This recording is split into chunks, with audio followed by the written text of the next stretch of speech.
स्वागत है आप सभी का आपके अपनी चैनल संगीत गीता में। राग भूपाली। तो राग भूपाली के बारे में जानने से पहले दोस्तों राग के बारे में, राग के कुछ अपने नियम होते हैं, उनके बारे में जान लेना बहुत ही जरूरी है। तो आइए सबसे पहले राग के बारे में जानते हैं। जो अगले वीडियो मैंने दिया था थाट का, उसमें थाट के नियम बताए थे। तब मैंने बोला था कि थाट के और राग के नियम में कुछ फर्क होता है, जो जान लेना आपको जरूरी है। तो सबसे पहले तो राग के दो पार्ट होते हैं, दो प्रकार होते हैं।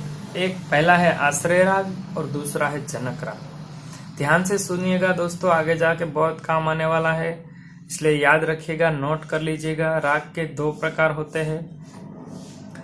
राग की बनावट के आधार पर उन्हें ये दो प्रकार में बांटा गया है। पहला है आश्रय राग और दूसरा है जनक राग।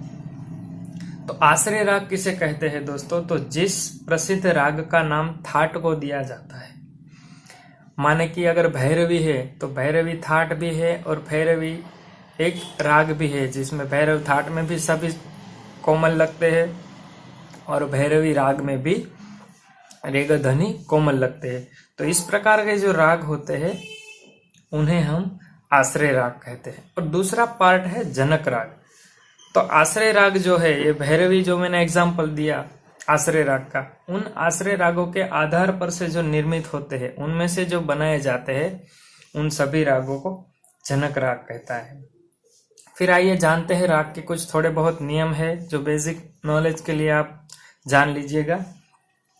तो पहला तो यह है कि राग थाट में से निर्माण होते हैं और राग में कम से कम 5 स्वर होने चाहिए।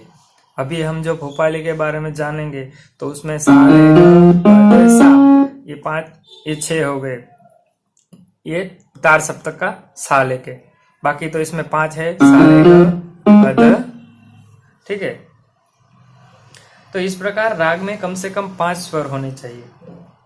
फिर राग में आरोह अवरोह की रंजकता भी होनी चाहिए। माने कि आरोह में अगर हम रे नहीं लेते हैं, फिर अवरोह में आके रे लेते हैं, तो इस प्रकार पहले अगर हम शुद्ध लेते हैं फिर अवरोह में कोमल लेते हैं, तो इस प्रकार कुछ रंजकता भी राग में होनी चाहिए। और एक ही स्वर के 2 प्रकार, गौर से सुनिएगा दोस्तों, एक ही स्वर के 2 प्रकार, मानी कोमल और शुद्ध हो या तीव्र हो, वो राग में क्रमशः एक के बाद एक नहीं आने चाहिए। माने कि भूपाली है तो सारे ग सा, तो इसमें फिर सारे ग कोमल ग ऐसा नहीं आना चाहिए। ठीक है दोस्तों, ये राग के कुछ अपने बनाए हुए नियम होते हैं। फिर अपवाद तो हर जगह होता ही है। तो आगे बढ़ते हैं राग भूपाली की तरफ दोस्तों। तो राग भूपाली का आरोह अवरोह बहुत ही इजी है, बिगिनर के लिए तो खास बहुत ही आसान रहेगा। एक बार भी अगर आप अच्छी तरह से देख लेंगे तो राग भूपाली सीखने में कोई भी दिक्कत आपको नहीं आएगी। राग भूपाली, तो जो लोग अभी नए हारमोनियम और पियानो सीख रहे हैं उनके लिए भी राग भूपाली बहुत ही इजी है। इसका आरोह अवरोह सभी शुद्ध स्वर लगते हैं, कोई भी कठिन नहीं है। बिगिनर्स भी अगर थोड़ा बहुत ध्यान देते हैं तो राग भूपाली तो आराम से और आसानी से सीख जाएंगे। आइए दोस्तों आगे बढ़ते हैं राग भूपाली की तरफ। तो राग भूपाली का थाट है कल्याण, मतलब कल्याण थाट में से राग भूपाली को बनाया गया है। कल्याण थाट में से राग भूपाली का जन्म हुआ है, ऐसा भी आप कह सकते हैं। तो थाट है कल्याण राग भूपाली का, इसमें म और नि वर्ज्य है, मतलब म और नि का राग भूपाली में कहीं भी उपयोग नहीं होता है। राग भूपाली में कोई भी तीव्र या कोमल नहीं है, सभी के सभी शुद्ध स्वर लगते हैं। वादी इसमें ग है और संवादी द है, मतलब ग पे आप ठहर सकते हैं। ज्यादातर राग भूपाली में ग का उपयोग होता है और ध संवादी है, मतलब ध का कम उपयोग होता है। समय है इसका राग का प्रथम पहर। जाति 5 स्वर लग रहे हैं, इसलिए ओडव ओडव है। प्रकृति इसकी गंभीर है और रस है शांत। तो ये हो गई कुछ बेसिक जानकारी दोस्तों राग भूपाली के बारे में।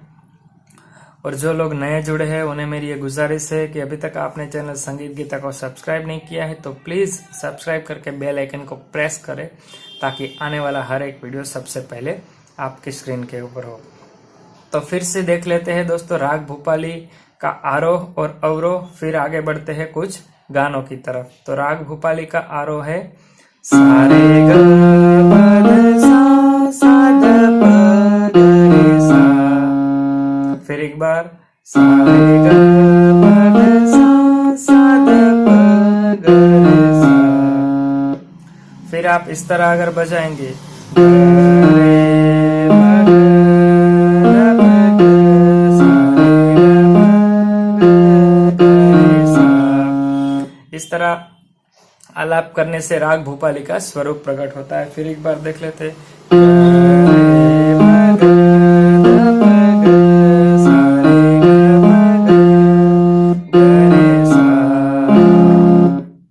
तो ये हो गया आपका राग भूपाली। दोस्तों आइए देखते हैं राग भूपाली के कुछ हिंदी गीतों के बारे में, और उससे पहले जान लेते हैं कि देशकार राग और भूपाली राग इन दोनों के स्वर सेम टू सेम है, सिर्फ उनके वादी और संवादी अलग अलग है। भूपाली पूर्वांग प्रधान राग है जबकि देशकार उत्तरांग प्रधान है। भूपाली में आप प पे विश्राम नहीं ले सकते हैं और भूपाली में म और नि वर्ज्य है, जैसे मैंने आपको पहले ही बताया है। बाकी सारे स्वर शुद्ध लगते हैं। तो आइए देखते हैं कुछ गानों के बारे में जो राग भूपाली में से है। तो पहला गाना हम लेते हैं चंदा है तू मेरा सूरज है तू।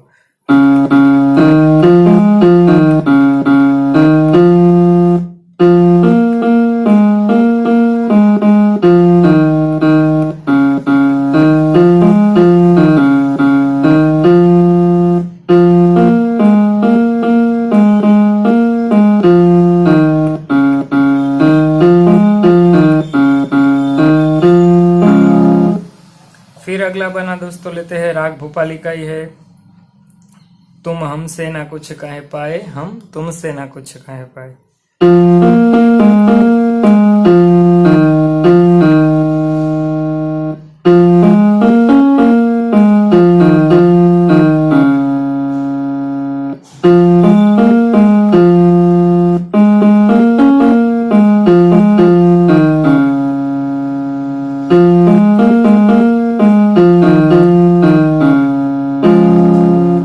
फिर अगला गाना है राग भूपाली का दिल करे।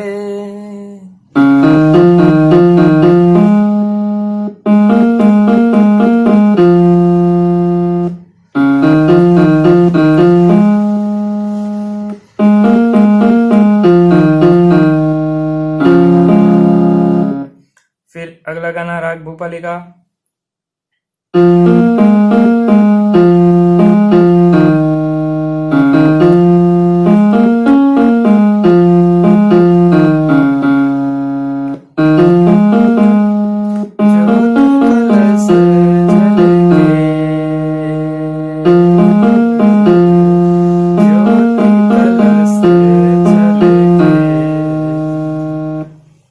फिर अगला गाना एक राग भूपाली का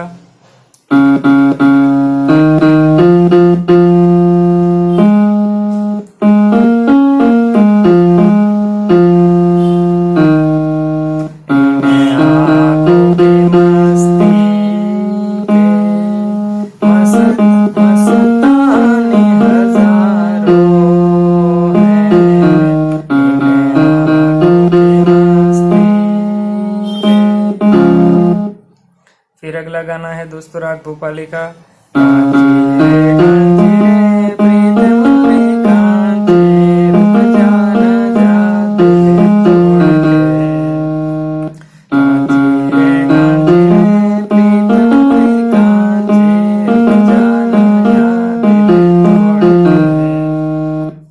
सभी दोस्तों इजी है गाना, मैंने पहली लाइन आपको बताई है। इन्हीं 5 सुर में पूरा गाना है, तो आप अपने हारमोनियम पे पियानो पे प्रैक्टिस कीजिएगा, बिठाने का प्रयत्न कीजिएगा, आराम से बैठ जाएगा। फिर आगे का गाना है दोस्तों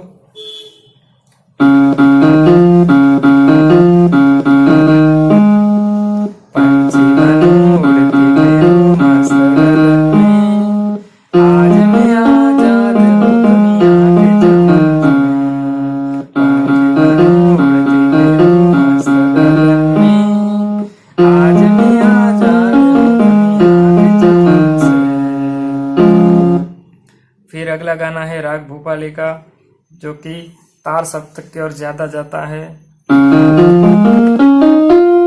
पंख होते दौड़ आती रे,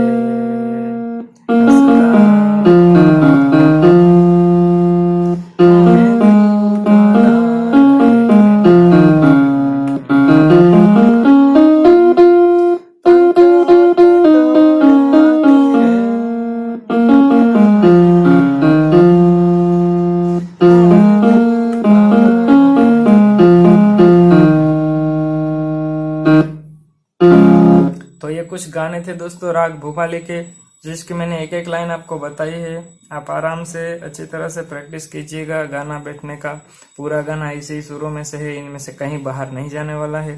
पहले एक एक लाइन मैंने दिखाया, ऐसे प्रैक्टिस कीजिएगा तो आप आराम से आगे का गाना भी निकाल सकते हैं। तो ये हो गया दोस्तों आपका राग भोपाली।